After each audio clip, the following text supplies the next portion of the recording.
Okay, so we're back at Grandma's house.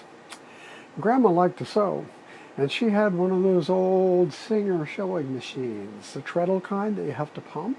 It was in an oak cabinet with four little drawers, and she had a hard time seeing the needle. She would point with her nose like this, and she'd say, "Now, Tommy, come over here and help me thread this needle." And so I would go over there and I would help her thread the needle. My sister was a little luckier. She was a little bigger. She got to sit next to Grandma, and Grandma would say, "Okay, go!" And my sister would start pumping on that pedal, and the machine would start running, jiggy, jiggy, jiggy, and Grandma would sew something, and then she'd say, "Stop!" And my sister would stop pedaling.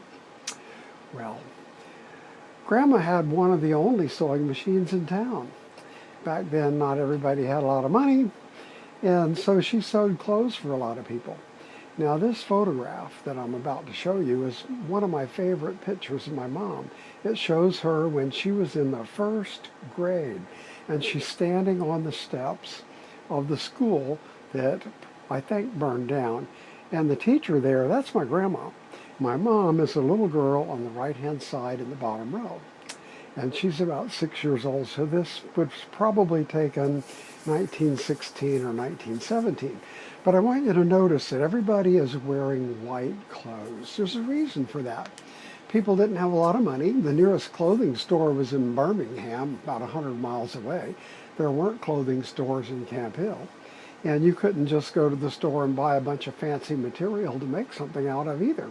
And so you had to make do. And people didn't have a lot of money, so they made their clothes out of, are you ready for this? Flour sacks. And of course, flour sacks were white.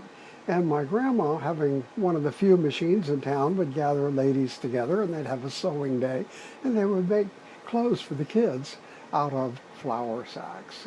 And that's why the clothes you see here are all white. And that's one of the things my grandma did to help out in the community.